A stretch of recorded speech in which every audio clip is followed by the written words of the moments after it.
할렐루야. 예, 오랜만에 또 모였습니다. 예배드리기가 참 어려운 지금 전염병이 전염되고 있는 시점에서 참 예배를 이렇게 모여서 드린다는 게 하나님의 특별한 은혜가 아니면 어렵다고 봅니다. 이 코로나 바이러스 19는 증상이 없어도, 아무 증상이 없어도 그 바이러스균이 내재하고 있어서 다른 사람한테 전염이 되는 거죠. 아무 증상이 없어서. 그렇기 때문에 반드시 마스크를 해야 되고 조심을 해야 됩니다. 그리고 이렇게 공중 이렇게 전철이나 버스 같은 거 타고 오시는 분들 반드시 소독하시고 자신 철저히 주의를 해야 되죠. 이건 전염병이기 때문에 누구든 다 대상이 될 수 있는 거예요. 옮겨질 수 있는 거죠. 그러니까 우리가 그래서 두려워하고 벌벌 떨 것은 아니에요. 조심하고 기도하고 주님을 의지하면서 진리의 빛 안에 있으면은 능히 이길 수가 있는 겁니다. 지금 이렇게 다들 이렇게 본당에서 앉게 됐는데 오늘 다 오진 못했죠. 이제 다음 주에 또 지방에서 다 오시고 다음 주는 완전히 완전 회복되는 거죠. 예배가. 그래서 전부 모이기 때문에 여기가 이제 다시 또 자리 관계도 또 좀 이렇게 서로 좀 넉넉히 떨어져야 되거든요. 지금 떨어진 게 좀 약간 2m가 좀 약간 안 되지 않습니까? 2m 약간 좀 떨어졌다 해도 우리가 조심해야 돼. 우리는 선진국의 이 세상에서 선진국에 속한 국민이에요. 아마 제가 알기로는 전 세계에서 1위 내지 2위에 속한 선진국에 속한 선진국 나라에 속한 국민입니다. 그런데 이제 우리가 그런 개념을 안 가지고 있죠. 우리는 디벨로핑 컨트리, 계속 발전하는 나라로 알죠. 또는 후진국이다 하고 생각하는 사람도 혹간 있고. 그런데 우리는 디벨로프드 컨트리에 살고 있어요. 왜 그러냐? 이번 코로나 바이러스 대처하고 이걸 우리가 국민의 어떤 젠틀맨십으로 이기지 않습니까? 그걸 보면은 미국이나 중국 같은데 세계에서 1, 2위라고 하는 그 나라 크기로 그런 나라보다 우리가 더 크죠. 그리고 유럽이나 어떤 다른 나라보다도 절대 우리가 뒤지진 않고 앞서 있지 않습니까? 그게 선진국이에요. 다른 게 선진국이 아니라. 여러분들이 어디 롯데마트에 가서 그냥 라면 같은 거 막 살라고 아우성 칩니까? 그게 아니잖아요. 쌀가게에 쌀이 동나도록 그렇게 된 게 아니잖아요. 이것이 선진국의 민도입니다. 할렐루야. 다시 우리는 선진국 국민이다. 선진국 국민답게 끝까지 이기자. 그 말씀입니다. 거기다가 좀 더 붙이면 우리는 복음으로 먼저 최고의 복음과 진리 중에 진리로 최고의 진리로 사는 자들 되지 않습니까? 전 세계를 가슴에 품고 이 복음과 진리를 증거를 하는 먼저 된 자예요. 그게 선진국이에요. 그렇죠. 우리 선진국이에요. 일제 아래서나 어디 여러 가지 여러분들이 이제 어떤 좀 좋지 않은 아주 소심한 측면에서 경쟁하고 비교하는 데서 지금 열등하다고 하여 열등의식을 가지면 안 되는 겁니다. 우리는 무슨 국민이다? 선진국 나라의 선진국 국민이에요. 이런 정치인, 경제인, 문화 모든 면에서 전부 이렇게 가져야 되는 건데 그래서 서로 차이가 있죠. 물론 저는 하나님의 종이고 목사이기 때문에 다른 부분은 관여하지는 않습니다. 그런 영적인 면에서만 관여하는 거죠. 영적인 면에서 선진국이에요, 우리가. 그리고 다른 면에서도 그 국민의 그 인식 구조나 높이가 선진국에 있어요. 뭐 다른 의견을 가지고 있어도 존중하지만 여러분 잘 생각해 보시면 아마 도움이 될 겁니다. 그래서 이제 우리가 끝까지 잘 조심하면서 그 높은 이제 젠틀맨십으로 잘 이기고 본이 되고 크리스천 볼처 그리스도인의 덕을 세우자고 합니다. 할렐루야. 그 얘기예요. 그리고 오늘 이제 은혜를 받아야지 하나님 앞에 예배드리는데 하나님께서 주신 말씀으로 그래서 하나님이 주신 말씀은 하나님이 지난주에 우리에게 주님이 부활하셔서 제일 먼저 평강을 주셨다는 말씀을 우리가 받았죠.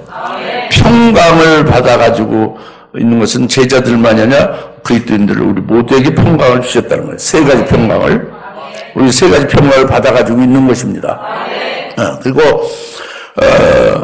이제는 오늘 말씀은 그 평강을 주신 주님이 그 갈릴리로 그 지시하신 산으로 가라고 했어요. 그리고 먼저 주님이 지시하신 산으로 먼저 가셨죠. 그리고 제자 뒤따라서 주님을 거기 가서 뵙고 경배하고 또 주님께로부터 지상명령을 받습니다. 이것이 그 제자들만이 아니라 오늘 우리들도 똑같다는 거, 그리스도인들도 똑같다는 것. 즉 다시 말하면 지상명령이 제자들만이 아니라 오늘 우리들에게도 똑같다는 거죠. 명령을 우리가 받은 것이 됨을 가리키는 거예요. 그래서 오늘 우리가 이 말씀을 믿음으로 받으시고 또 은혜가 충만히 되시길 바랍니다.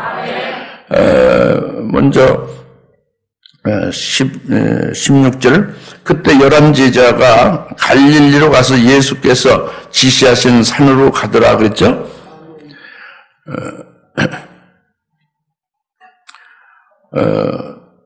11제자가 갈릴리로 예수님 지시하신 산으로 갔다는 것은 마태복음 28장 7절 그 앞에 무덤의 천사가 두 여인에게 너희가 찾는 예수님 부활하셨고 그 예수님이 부활해서 너희보다 먼저 갈릴리로 가리라.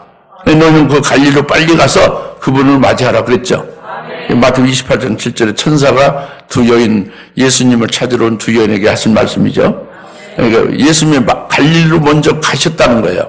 부활하셔서. 그 갈릴리로 가신 주님을 만나기 위해서 제자 뒤따라 간 거죠.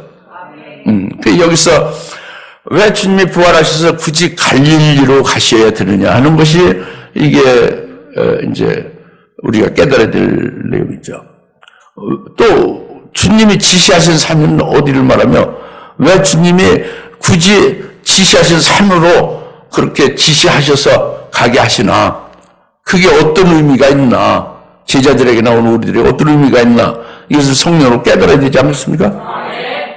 반드시 깨달아야 돼요. 왜냐하면 그 이유는 우리가 믿음으로 영적으로 우리도 주님의 제자와 같이 믿음으로 영적으로 우리도 주님이 지시하신 산으로 가야 되기 때문이에요. 그리고 우리도 제자들과 똑같이 주님이 지상명령을 주시는 것을 우리가 거기 가서 지상명령을 받을 자가 받아야 되는 자가 되기 때문에 우리는 그것을 알아야 된단 말이죠. 남의 얘기가 아니고 제자들만의 얘기가 아니라 옛날 2000년 전 얘기가 아니라 오늘 우리들에게 반드시 해당된다고 합니다. 그래서 이것을 갈릴리로 주님이 부활해서 먼저 가셨다는 거, 또 주님이 지시하신 산으로 올라가셨고 제자들 그 뒤를 따라서 거기 가게 된 왜 주님이 이렇게 갈릴리 주님이 특별히 지시하셔서 그 산으로 오르게 하는가 제자들을 이 부분을 우리가 좀 이제 지금 깨닫고자 하는 것이죠. 이것은 예수님의 이 땅에 하나님의 아들로 이 땅에 오셨잖아요. 그걸 사람으로 보지 하나님의 아들로 보는 사람 하나도 없잖아요. 그 세례 요한에게 하나님의 예수님이 그가 하나님의 아들 그리스도다. 우리가 기다리던 메시아다. 세상 죄를 지고 하는 하나님의 어린 양이다. 하고 증거했잖아요. 그런데 세례 요한이 증거를 하는 것 때문에 옥에 갇혔잖아요. 감옥에 갇혔죠. 감옥에 갇히자마자 예수님이 즉각 예수님이 움직였어요. 어디로? 갈릴리로 가신 겁니다. 갈릴리로 가서 아주 최초로, 아주 제일 첫 번째로 회개하라 천국이 가까이 왔느니라 하고 복음을 전파했어요. 그것이 마태복음 4장 17절에 나오죠. 예수님이 최초로 갈릴리에서 최초로 복음을 전했다고 합니다. 그리고 또 그러니까 이제 갈릴리가 중요한 거예요. 그다음에 이 갈릴리에서 최초로 예수님 제자들을 일일이 불러 제자를 삼으신 거예요. 갈릴리에서 전부 제자를 불러 삼은 겁니다. 그래서 갈릴리에 있는 제자들이죠. 그 제자들을 일일이 불러 삼으시고 제자들과 함께 하시면서 제자를 가르치셨죠. 어디서? 갈릴리에서. 그러면서 동시에 주님은 하나님 아들로서의 공적 사역을 이 갈릴리에서 행하신 거예요. 복음을 전파하시고 하나님 나라를 가르치시고 그리고 또 이제 귀신을 쫓아내고 병을 고치고 약한 자를 치료하시고 이렇게 하나님의 아들로서의 권세 있는 역사를 하시고 하늘나라에 신령한 것 복음을 증거하신 겁니다. 갈릴리에서 하신 거예요.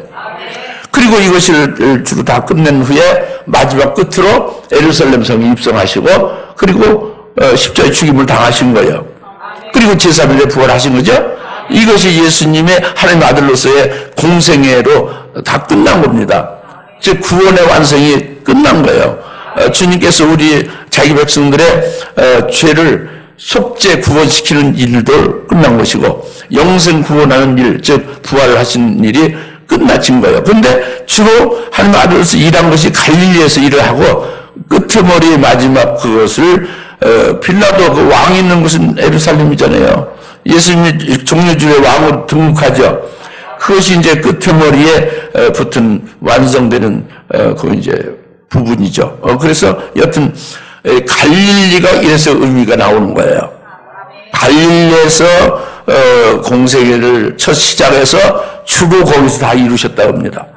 갈릴리에서 제자를 삼으시고 거기서 직접 그들을 가르치며 이끄셨다고 합니다. 이것이 갈릴리의 의미라고요. 그런데 예수님이 이제 부활하셨잖아요. 예수님 친히 그 자기 백성 구원한 일을 다 주로 갈릴리에서 이루셨잖아요. 그리고 그것이 다 끝났죠? 예수님이 친히 부활하셨죠? 부활하셨는데 그 갈릴리로 또 가시고 주님이 특별히 지시하신 산으로 가시는 것은 그것은 이제 주님이 지시하신 산으로 왜 가시는가? 갈릴리에 있어요. 주님이 지시하신 산은. 주님의 지시하신 산은 갈릴리에 있는 가장 높은 산입니다. 그 산에 주님이 왜 지시하셨는가? 왜 거기에 부활하신 주님이 가셨고 제자들을 걸로 오게 했는가? 이거는 주님의 부활과 관계가 있는 거예요. 그 주님이 지시하신 산은 주님의 부활과 관계가 있는 것입니다. 그래서 그 산으로 오라고 한 거죠. 그것이 바로 마태복음 17장 1절 이하에 따로 높은 산입니다. 따로 높은 산이 이게 주님이 지시하신 산이에요. 변형산이죠. 주님의 모습이 변형된 거예요. 빛과 같이 아주 찬란하고 영혼 없는 몸으로 확 바뀌어졌어요. 주님의 모습이 해같이 완전히 바뀌어졌죠. 그것은 바로 주님의 앞으로 주님이 나중에 예루살렘에 들어가고 앞으로 죽임을 당하신 후에 부활하시게 될 때에 이와 같은 영광된 몸으로 변화될 것이다. 이걸 미리 알려준 거잖아요. 제자들에게 그걸 보여줬죠. 그것이 주님이 지시하신 산이고 소위 변형산입니다. 마태복음 17장의 산이죠. 거기로 주님이 가신 거예요. 부활하신 후에 제자들이 거기에 뒤따라서 주님이 지시하신 산 변형산에 온 겁니다. 여기서 딱 이제 우리는 알 수 있는 것이죠. 뭐냐면 주님이 지시하신 산은 변형산에 주님이 오신 것은 이미 주님은 부활하셨죠. 이 변형산에 다시 오신 주님은 변형 되셨어요. 부활체죠. 이미 부활한 몸으로 오신 거예요. 좀 전에 변형되어서 보여준 것은 혈육의 몸인데 장차 이렇게 부활의 영광된 몸으로 변케 될 것을 미리 보여준 거고, 이제 부활하신 후에 오신 그 변형산의 주님은 부활된 분이에요. 부활체로 오셨죠. 영광의 모습을 직접 받아가지고 계신 분이 그 지시하신 산 변형선에 와 계시죠. 그것은 바로 제자들로 오게 해서 주님의 부활하심을 이제 목격하고 확실히 체험하고 믿고, 그리고 거기서 이제 큰 역사적인 변화의 순간이 되는 거예요. 무슨 변화냐면 갈릴리에서 주님이 하나님의 아들로 이 땅에 오셔서 구원사역을 이루셨잖아요. 주님이 직접적으로 일을 하셨죠. 주님이 직접 주님의 입으로 복음을 전하고 주님이 직접 손을 얹고 그 병자에게 기도하고 해서 낫게 하고 그랬잖아요. 그것이 처음에 갈릴리에 주님이 하신 일이잖아요. 주님이 부활하신 후에 갈릴리에 그 주님 지시하신 사람 변호사에 오신 이후에는 주님이 하시는 일이 아니에요. 이제는 그게 바뀌어지는 거예요. 한 모멘트가 되는 거예요. 다시 말하면 이제는 주님이 하시는 게 아니라 제자들이 대신하는 거예요. 주님의 이루신 모든 구원 사역을 제자들이 주님의 증인이 되어서 부활을 증거하고 복음을 증거하는 거예요. 좀 전에 예수님이 직접 갈릴리에서 하셨잖아요. 이제 제자들이 주님으로부터 이제 그걸 받아서 사명을 받아서 그 주님을 증거하는 거죠. 주님의 증인으로 부활하신 주님을 직접 뵙고 이제 확신한 후에 부활의 증인으로 이제 증거하는 거죠. 이것이 이렇게 바뀌어지는 그 모멘트가 지시하신 산에 딱 주님을 뵙고 경배함으로써 그게 바뀌어지는 거죠. 이렇게 일하는 자가 바뀌어지듯이 주님께서 친히 구원사를 이루신 것을 이제는 그 변형산에서 주님 그 지시하신 산에서 주님 부활하신 주님 뵙고 경배한 이후에는 제자들이 하는 거예요. 제자들이 주님이 하셨던 일을 하는 거죠. 복음을 증거하고 주님을 증거한다고 합니다. 그렇기 때문에 갈릴리에 주님이 특별히 지시하신 산으로 오게 한 거예요. 부활하신 후에 제자들로. 할렐루야. 잘 아시겠습니까? 오늘 제자들뿐만 아니라 2000년 후에 오늘 그리스도를 믿는 그리스도인들인 우리들도 마찬가지 믿음으로 우리가 주님 지시하신 산에 가는 거예요. 믿음으로 주님을 뵙는 거예요. 이제 우리가 주님께서 우리에게 사명도 주시고 그리고 주님의 증인으로 삼아 세우신 것이 그 역사적 순간에 바로 그 주님의 지시하신 산에 올라서 주님을 뵙고 경배하면서 그렇게 바뀌어지는 거예요. 그래서 주님이 부활하신 후에 천사로 먼저 주님의 갈릴리로 가리라. 너희도 빨리 거기로 가서 주님을 뵈라. 그 말씀이죠. 아시겠습니까? 오늘 그러니까 나와 여러분은 믿음으로 주님이 지시하신 산에 오르는 것이 된 겁니다. 믿으십시오. 거기 가서 산에 가서 뭐 구경하는 게 아니라 주님 부활하신 걸 확인만 하고 끝나는 게 아니라 거기로부터 새로운 우리의 역사가 이제 시작되도록 우리가 세움을 받는 거죠. 바뀌어지는 거죠. 주님이 직접 하셨던 일을 이제 주님으로부터 우리로 할 수 있게 하시는 거다 봅니다. 이걸 믿으시면 우리가 주님이 지시하신 산에 오르게 되고 주님을 뵙고 주님의 말씀을 듣는 거죠. 할렐루야. 그것이고 두 번째는 18절에 그 위에 예수께서 그들에게 오셔서 일러 말씀하시를 하늘과 땅에 있는 모든 권세를 나에게 주셨도다. 20절 내가 너에게 이제 20절 후반절에 보라 내가 세상 끝까지 너희와 항상 함께 있으리라 고 하시더라. 아멘. 그랬죠? 그러니까 18절과 20절 후반절의 이 말씀은 이게 결론이에요. 마태복음 28장이 제일 끄트머리잖아요. 20절 결론이에요. 주님 부활하신 후에 주님 지시하신 산에 오른 제자들에게 결론적으로 말씀하신 내용이다 봅니다. 그것이 뭐냐면 보라 내가 세상 끝까지 너희와 항상 함께 있으리란 거예요. 지금 제발 이것을 믿음으로 받으십시오. 제자들에게만이 아니라 예수 그리스도를 믿는 그리스도인들 오늘 우리들에게도 똑같이 해당된다고 그랬죠. 믿음을 받으셔야죠. 그게 뭐냐면 내가 세상 끝까지 내가 너와 함께 있으리라고요. 함께 있으리라고 합니다. 있는다는 거예요. 제자들 아멘 했죠? 우리도 아멘을 해야 되는 거예요. 주님이 함께 하신다는 거예요. 얼마나 기쁜 일이고 얼마나 감사한 일입니까? 얼마나 든든한 일이에요? 주님의 너희와 함께 있으리라 그거예요. 항상 세상 끝날까지 함께 너희와 함께 있으리라 하는 말씀입니다.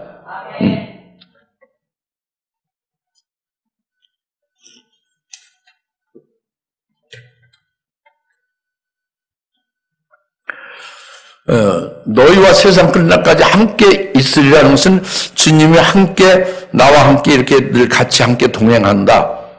함께 있다는 걸 같이 함께 이렇게 내가 걸어가면 같이 걸어가고 있으면 같이 있고 이것을 말하냐? 동행의 의미냐? 그것도 동행한다는 의미도 있지만 그거에서 끝나는 게 아닙니다. 더 중요한 의미가 있어요. 더 깊은 의미가 뭐냐면 주님의 세상 끝날까지 우리와 함께 있으라는 것은 이 제자들이 뭐 하고 살아요? 주님이 지시하신 산에서 주님을 뵙고 부활하신 주님 뵙고 주님의 명령을 받았죠. 지상 명령을 받았죠. 사명을 받았잖아요. 그 사명은 바로 예수를 증거하는 겁니다. 말씀을 증거하는 거예요. 복음을 증거하는 거죠. 복음을 증거할 때에 주님이 함께 계신다는 것이죠. 그것은 뭐냐면 복음 증거할 때 옆에 같이 있다 그런 말씀이 아니라 복음을 증거하고 예수를 증거할 때 너희들 입으로 증거하는 것 같지만 주님의 친히 증거하는 주체자가 된다는 거예요. 주님의 제자들 속에 내주하셔서 그 속에 들어와 계셔서 그들을 도구로 삼아서 제자를 도구로 삼고 우리를 도구로 삼아서 그리스도인들을 도구로 삼아서 주님이 우리의 입을 통해서 복음을 전하게 하시고 말씀을 증거하게 하시고 예수를 증거하게 하신다는 거예요. 이게 함께 한다는 거지. 그러니까 이게 견뎌줘요. 이게 좀 더 확대되고 좀 세밀하더라면 우리가 시험을 볼 때도요. 시험을 볼 때도 시험 공부를 다 했는데 딱 그 문제가 나왔을 때 아주 하얗게 머리가 다 잊어버려진다고 해요. 그때 주님께 기도하면 주님이 함께 하신다는 건 주님이 시험을 보시는 거예요. 그래서 답을 척척척척 그냥 주님이 가르쳐 주면서 나는 그냥 쓰는 그 손가락 도구가 되는 거죠. 이런 경우가 실제로 왕왕 있어요. 제 주위에도 많이 있었고 많습니다.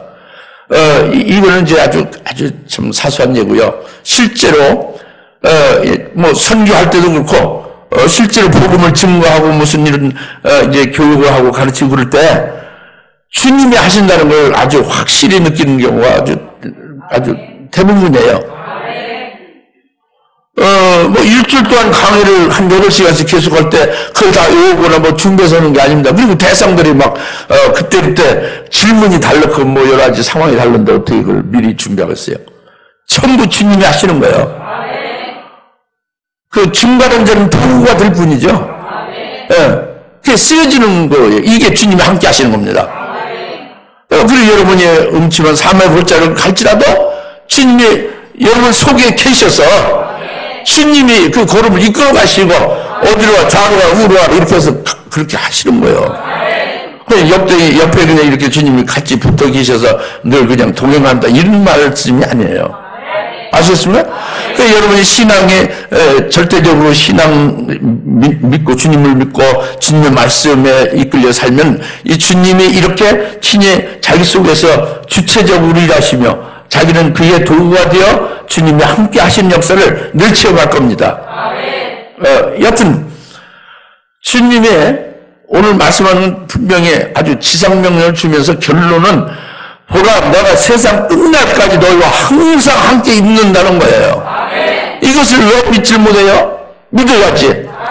병 들었을 때도 함께 하는 거예요. 몸이 다쳐서 이렇게 불구가 돼도 함께 하고 있다는 거예요.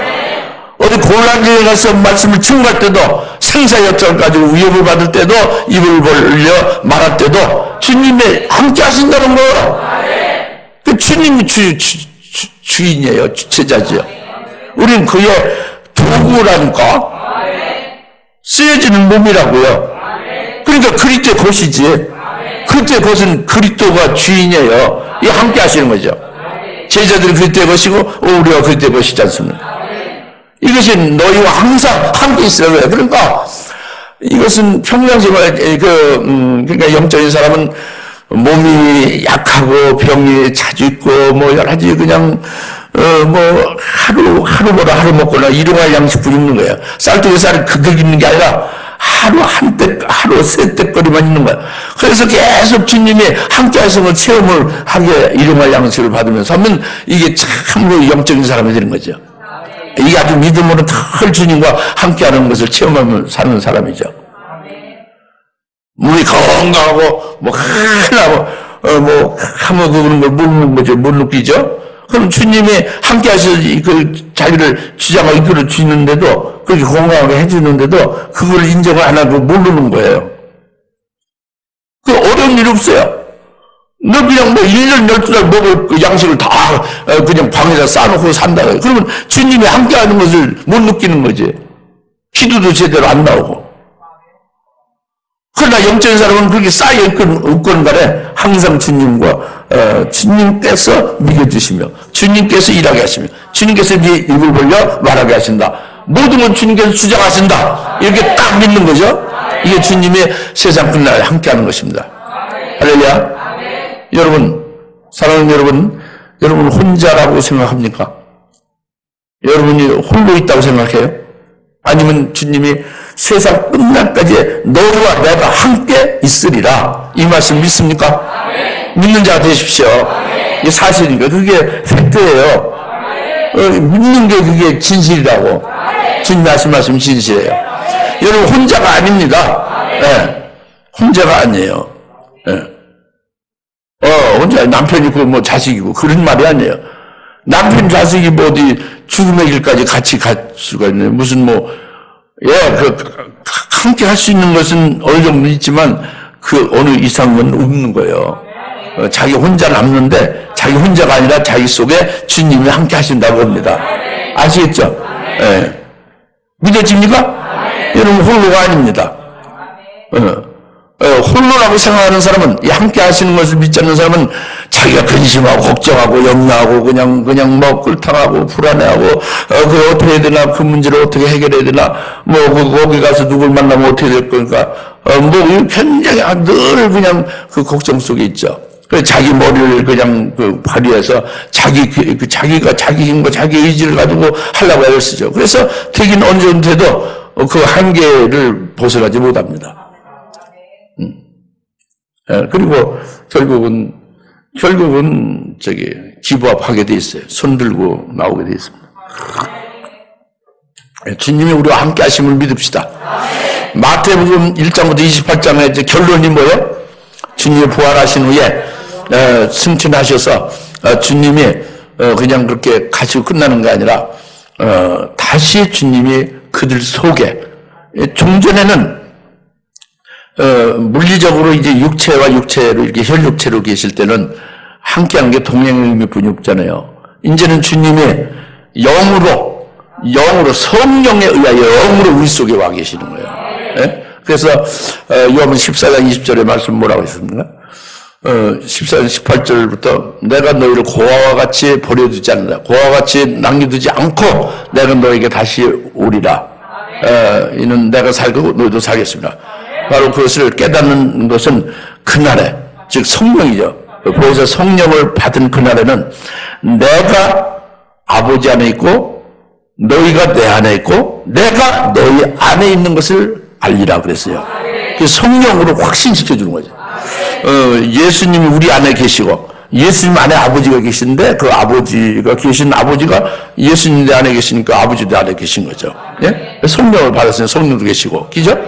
그렇게 계시다 하는 거죠. 할렐루야. 이것이 주님이 함께 하시는 겁니다. 그리고 주님이 함께 하시는데 하늘과 땅의 권세를 주님이 받으신 주님이 함께 하고 있는 거예요. 주님이 함께 하시는데 무능한 주님이 아니에요. 하늘과 땅의 권세를 받아가지고 계신 주님이 내 안에 함께 하시는 거예요. 그래서 내 안에 계신 주님은 하늘과 땅의 권세를 가지신 주님입니다. 그러니까 하늘과 땅의 권세가 뭐냐? 너 나 얼마나 좋아해? 하늘만큼 땅만큼 그런 말이 아니에요. 그냥 그 추상적으로 하늘만큼 땅만큼 크다 그런 게 아니라 하늘과 땅의 권세는 딱 그 구체적인 겁니다. 요한계시록 1장에 그 18절에 말씀했잖아요. 내가 음부의 열쇠를 가지고 있다. 내가 사망의 열쇠를 가지고 있다 그랬죠? 네? 또 계시록 3장 7절에 내가 다윗의 열쇠를 가지고 있다 했죠? 열쇠를 딱 가지고 있다 했죠? 하늘과 땅의 권세를 가지고 무슨 열쇠를 가지고 전부 그 섭에 있는 데를 열어주는 거예요. 들어갈 수 있게 해주는 거예요. 이게 권세예요. 하늘과 땅의 권세. 그러니까 사망의 열쇠를 가지고 계신 주님은 그것은 우리가 죄악으로 인해서 사망 아래 있었던 자들이죠. 근데 예수님의 사망을 경험했잖아요. 우리의 죄로 인해서 우리가 죽을 것을 대신해서 예수님이 죽임을 당했잖아요. 사망을 당하신 주님은 사망 안에 놓여있는 모든 자들을, 사망 안에 놓여있는 모든 자들은 그 자기 백성들 말하는 거예요. 자기 백성 아닌 자는 대상이 안 되는 거예요. 자기 백성들이 사망 아래 놓여 있었었죠. 그들을 전부, 사망 안에 놓였던 자들 전부 예수님의 사망을 겪으면서 사망에서 머무르는 게 아니라 살아났잖아요. 그 사망 안에 있었던 자를 전부 다 건져낸 거예요. 그것이 사망의 열쇠를 가지신 거죠. 사망 안에서 딱 붙어서 그 사망 안에서 꼼짝 못하고 사망 가운데 살다가 사망으로 끝나고 마는 그들을 전부 다 완전히 딱 그냥 이렇게 통째로 이렇게 건져낸 거란 말이에요. 이게 뭘로? 사망의 열쇠로. 열쇠를 따고 건져냈다고 합니다. 그 속에 우리가 해당되는 나나 여러분 다. 할렐루야. 그러니까 우리는 사망이 없는 거지. 사망이 없어요. 사망의 열쇠를 가지시고 우리를 구원을 하신 거죠.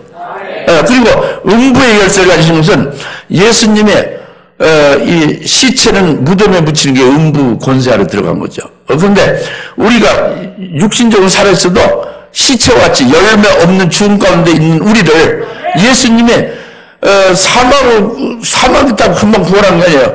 사망했다가 그 다음에 무덤에, 음부의 권세를 무덤에 묻혔잖아요. 이틀 동안 묻혀 있었죠. 그것은 음부의 권세로 그 무덤에 묻히게 하는 거기에 주님이 들어가셔서 그것을 대신 감당하신 거죠. 우리가 열매 없는 죽음 가운데 있는 우리를, 음부의 권세 아래 있는 우리를 주님께서 그 무덤에 묻히셔서 거기서 계속 있는 게 아니라 거기 나오셨잖아요. 그래서 음부의 권세 아래 있는 자들을 전부 끌어올린 거예요. 할렐루야. 뭘로? 음부의 열쇠로. 음부의 열쇠를 열어서 열매 없는 죽음 가운데 있는 모든 자기 백성들을 전부 통째로 다 건져냈다고 합니다. 그래서 우리가 그 예수를 믿으면 사망에서 벗어난 자고 음부에서 벗어난 자니까 사망과 음부의 권세가 예수 믿는 우리를 이길 수가 없어요. 우리 그리스도인들은 사망과 음부의 권세에서 이긴 자가 되는 거예요. 할렐루야. 귀신이 역사를 해도 우리를 어찌할 수 없습니다. 마귀의 사망 권세를 아버지를 우리가 관계가 없어요. 사망의 열쇠를 딱 열어서 사망 가운데 있었던 나를 벗어나게 했으니까 이 병과 여러 가지 저주로 인해서 열매 없는 죽음 가운데 있었던 우리를 열매 없는 생명의 몸으로 살리는 것을 음부의 열쇠로 우리를 벗어나게 했다고 합니다.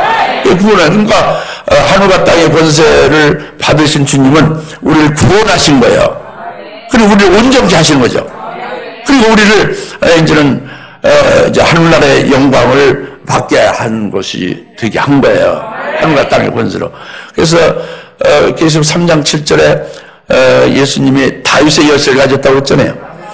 열면 닫을 자가 없고 닫으면, 다윗의 열쇠를 가지신 분이 닫으면 열 자가 없다고 그랬잖아요. 그것은 재림하신 주님을 가리키네요. 재림하신 주님이 다윗의 왕국의 실상에 바로 천년왕국을 주님이 세우시는 겁니다. 재림하신 주님은 그리스도의 왕국을 세우는 거예요.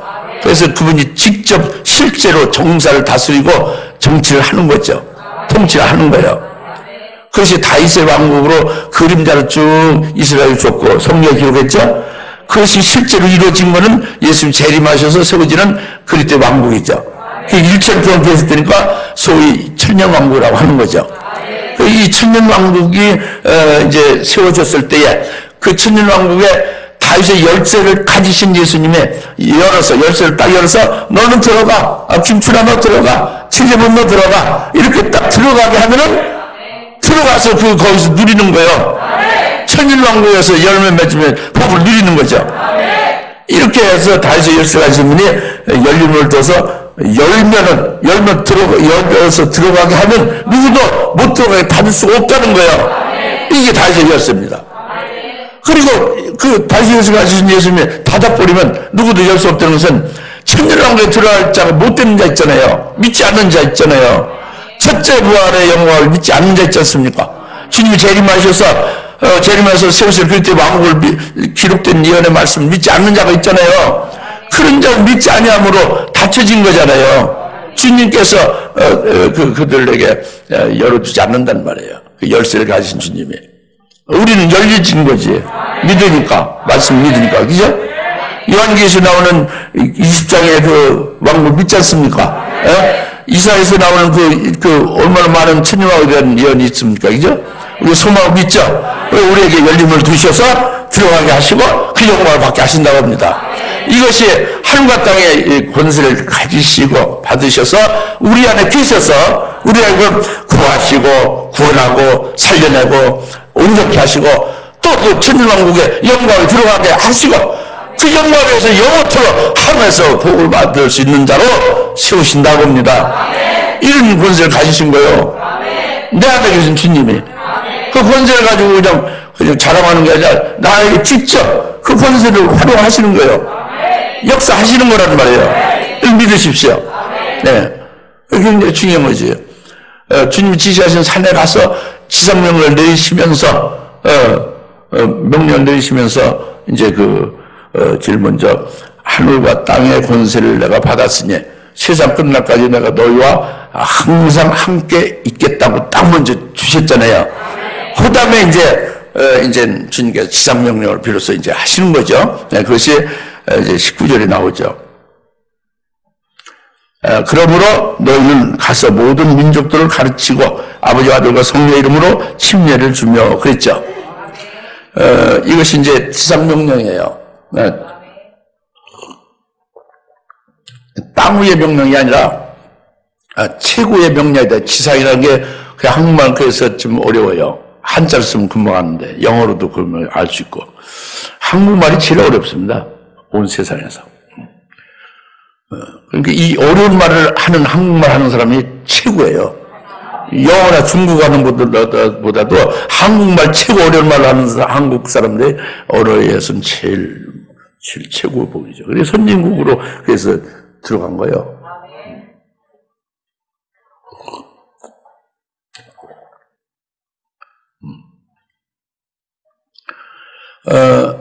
그 19절에 너희는 가서 모든 민족을 가르치고 그랬잖아요. 예?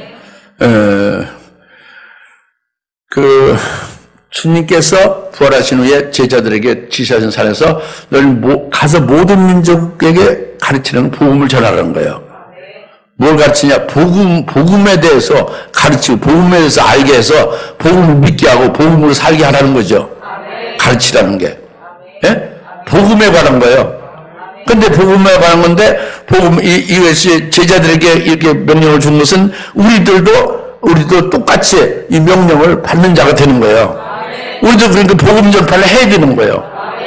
우리 때려왔더니 뭐든지 항상 복음 전파를 하는 게 우리가 지상명령을 받은 자의 도리입니다.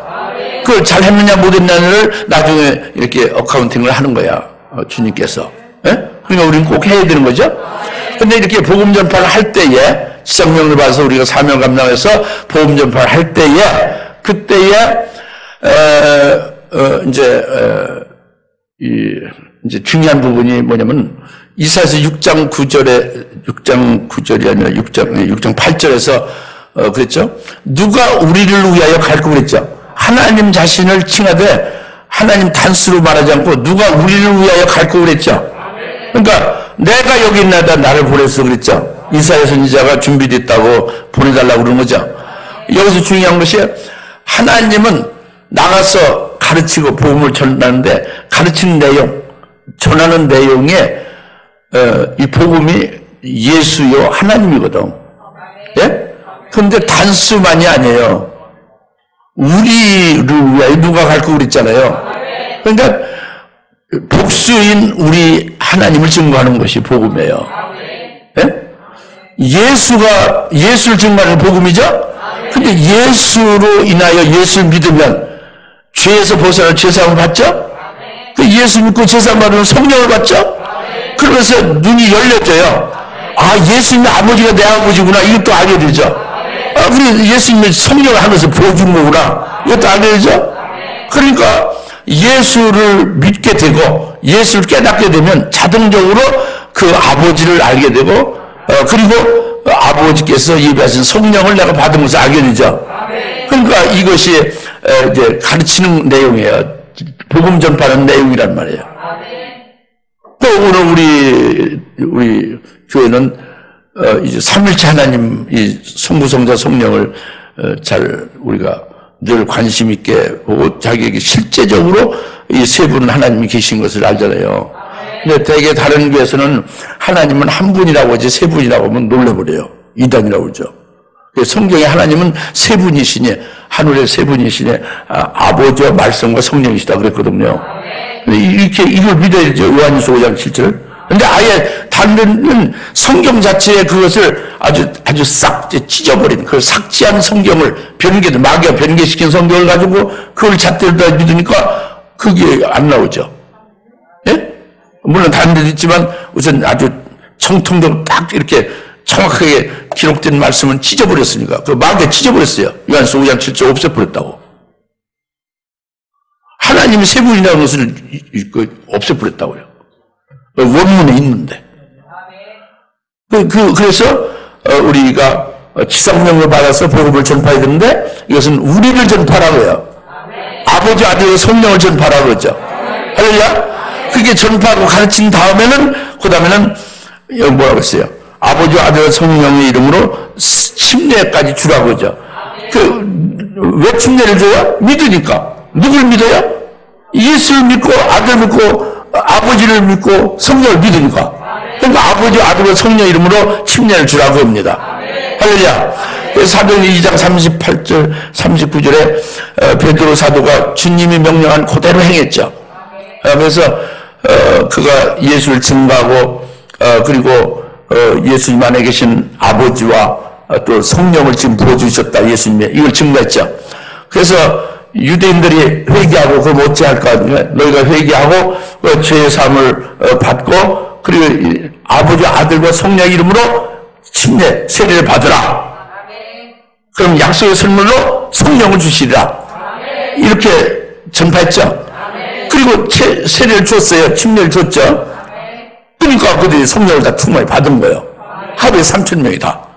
그러니까 이 지상명령 마태복음 28장 19절을 받은 베드로 사도가 직접 그대로 행동으로 옮겨서 전파했죠.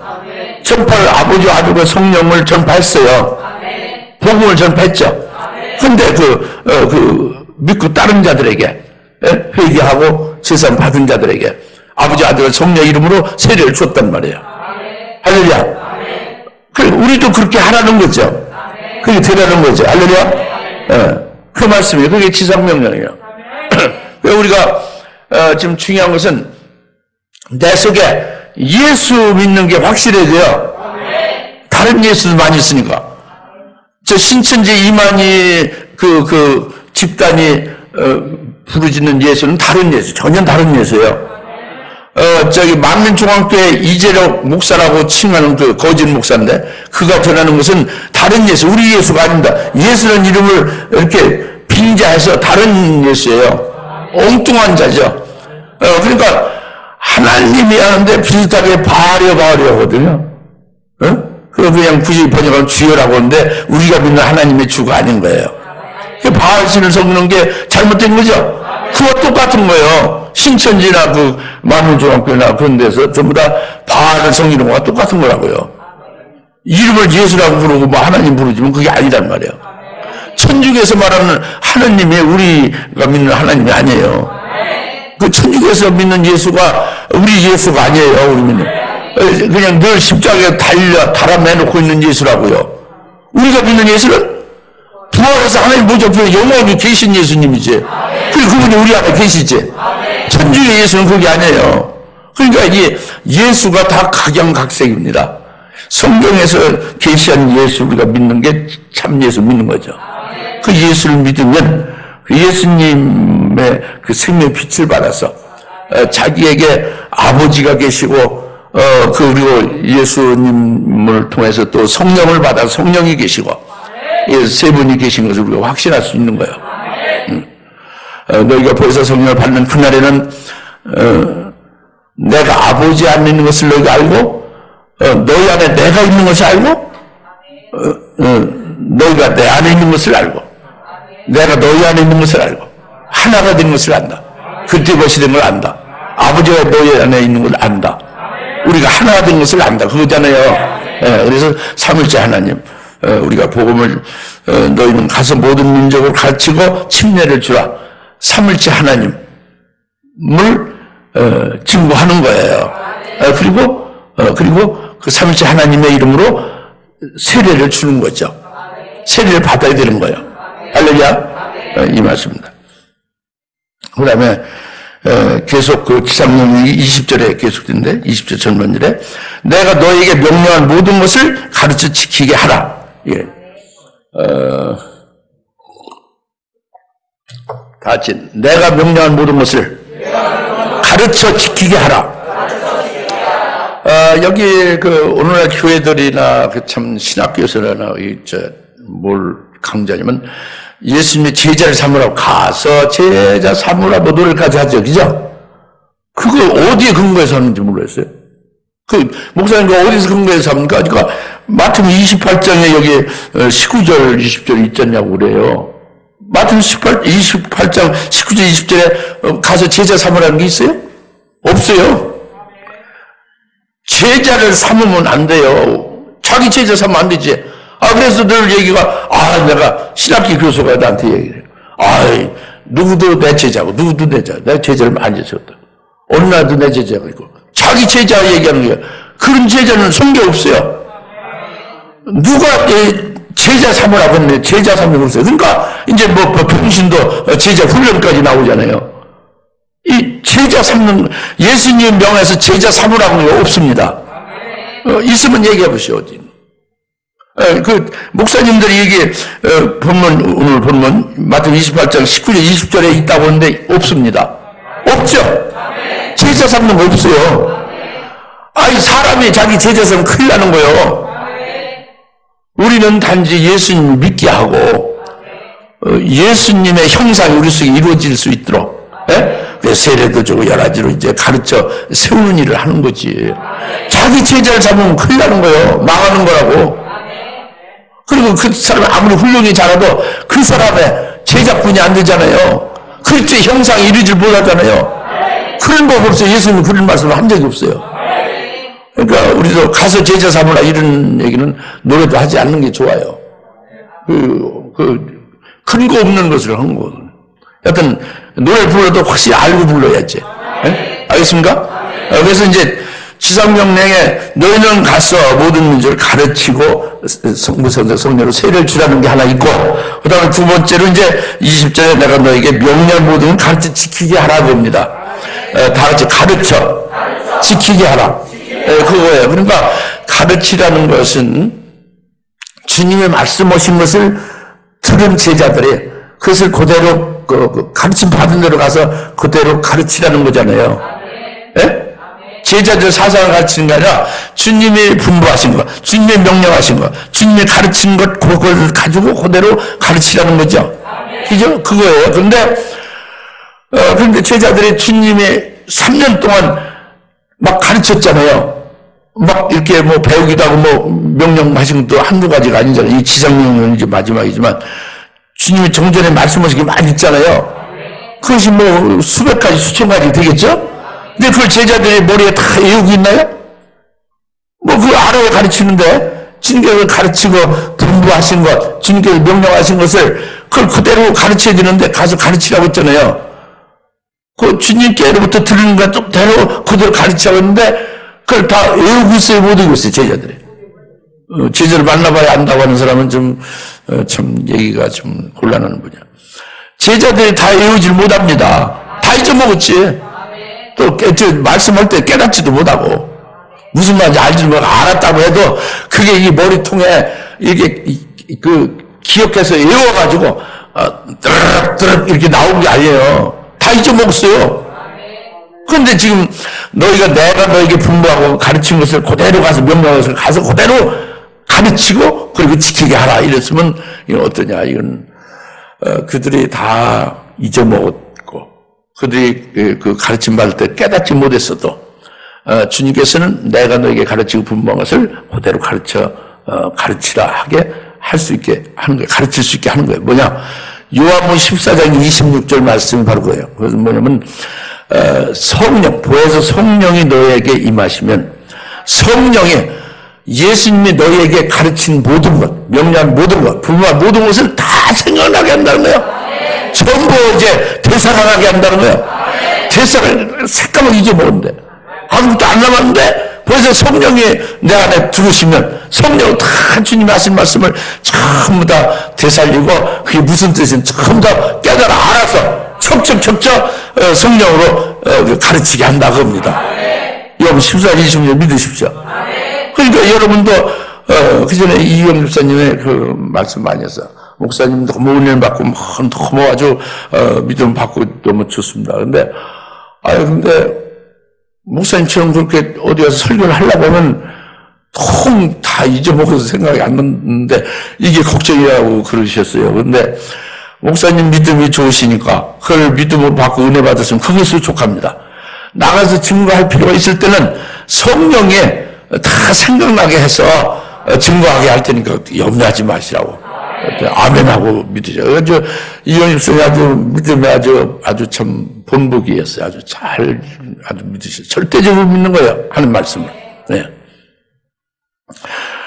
그와 같이 제자들이 다 잊어먹고 외운 것이 다 없고 외워도 되는 것이 아니죠. 하나도 남은 것 같지 않지만 주님께로부터 받은 말씀을 성령을 받아서 성령에 의해 전부 살려주셔서 그래서 그 말씀을 또 가르칠 수 있게 성령이 하시는 거예요. 할렐루야. 주님이 가르치시는 일을 하는 거예요. 성령으로. 그래서 이제 가르쳐 지키게 하라 이 말씀대로 할 수가 있는 거죠. 우리도 할 수 있는 거예요. 믿습니까? 그리고 지키게 하라고 했는데 이제 지킨다는 것을 좀 알아야 되니 이것도 상당히 애매하죠. 뭐냐면 자기가 힘써 지키는 것을 내가 주의를 지킨다. 자기 몸과 자기 의지와 자기 생각과 모든 마음을 다하여 내가 지킨다. 이렇게 해서 지킨다고 하잖아요. 그런 말이 많이 있잖아요. 근데 그런 지키는 게 아닙니다. 이것은 지키는 것은 요한복음 13장 34절에 35절에 주님께서 뭐라고 말씀하셨어요? 내가 너희를 사랑한 것 같이 너희도 서로 사랑하라고 했죠. 이게 지키는 거예요. 사랑하는 게 지키는 건데 어떻게 사랑하는 것으로 지키냐 하면 주님의 나를 사랑하는 것을 내가 믿고 깨달아 믿죠. 주님의 나를 사랑한 게 자기 몸을 희생하기까지 나를 사랑하는 것부터 있잖아요. 전부 계속 자기 죽으라 믿지 않는 자기를 믿게 하는 사람이 있었죠. 말씀을 계속 때마다 분초마다 깨우쳐주며 신령 역시 부유하게 사랑했잖아요. 병도 고쳐주고 약한 데서 건져주시고 하는 체험도 있잖아요. 여튼 사랑이 무한하게 많이 받았죠. 이 사랑을 받은 내가 너를 사랑하는 그 사랑을 가지고 나도 사랑하고 주님도 사랑하고 이웃도 사랑하라고 해요. 그러니까 그 사랑은 내가 사랑하는 게 아니라 주님의 사랑을 받아가지고 그 사랑으로 사랑하는 거죠. 주님이 나를 사랑하는 사랑으로 주님을 사랑하는 거죠. 내가 내 의지를 가지고 내가 사랑하는 게 아니에요. 주님이 사랑한 것을 가지고 주님의 사랑으로 사랑하는 게 그 사랑의 열매가 되는 거예요. 성령의 열매가 되는 거예요. 내가 사랑한 내 열매가 아니라 성령으로 주님의 말씀을 믿게 하고 성령에 의하여 그 주님의 말씀으로 사랑하게 하잖아요. 그게 사랑의 열매가 되는 거죠. 이것은 그러니까 믿음의 열매예요. 성령의 사랑의 열매가 믿는 자의 믿음의 열매입니다. 요한복음 15장 5절에 나는 포도나무, 예수는 포도나무, 참 포도나무고 너희는 가지니 너희가 내 안에 있고 내가 너희 안에, 포도나무와 가지가 딱 붙어 있으면 너희가 내 안에 있고 내가 너희 안에 있는 거예요. 그러면 많은 열매를 맺으리라. 나를 떠나서는 아무것도 하지 못할 것이다. 너희가 나를 떠나서 아무것도 할 수 없다. 주님께만 딱 붙어 있으면 많은 열매를 맺는다. 사랑의 열매를 맺고 희락 화평의 열매, 오해 참여의 열매, 자비 양선 충성의 열매 얼마든지 맺는다고 합니다. 할렐루야. 주님께 붙어가 있으면 된다는 거예요. 예수 안에서 피조물로 그리스도의 것이 되어지고 주님의 말씀을 믿음으로 말씀 내 속에 거해서 그렇게 해서 주님께서 믿음의 열매를 맺게 하시는 거예요. 포도나무가 가지로 열매를 맺게 하는 거다고 합니다. 하나가 됐으니까. 나무와 가지는 분별이 없어요. 구분이 안 됐다. 하나가 됐으니까. 그냥 포도농쿨 자체예요, 전체가. 주님과 우리가 하나가 됐으니 구별이 없는 거죠. 이 믿음의 열매를 맺는 거예요. 이게 지키게 하는 겁니다. 내가 너희에게 분부한, 내가 너희에게 명령한 모든 것을 가르치고 지키게 하라. 이게 이루어지는 거죠. 이게 주님이 하시는 명령이에요, 우리에게. 할렐루야. 그러니까 확실합니다. 주님께서는 주님이 지시하신 사람 딱 가서 바톤 타치하는 거예요. 주님이 친히 하셨던 일을 제자들 또 우리들에게 이렇게 하게 넘겨준 거죠. 넘겨준 주님은 열정부자고 주시는 게 아니라 주님이 함께 하시는 거예요. 끝날까지 하면서 가르치게 하고 복음을 전하게 하는 거죠. 힘내를 주고 그리고 그걸 가르치면서 또 이제 지키게 하고 이렇게 해서 결국 온전히 세우시고 복을 받을 수 있도록 하게 한다고 합니다. 이것을 먼저 된 제자에게 주시고 오늘 우리에게 주시고 우리를 통해서 또 이제 열매를 맺게 하신다고 합니다. 할렐루야. 기도하십시오.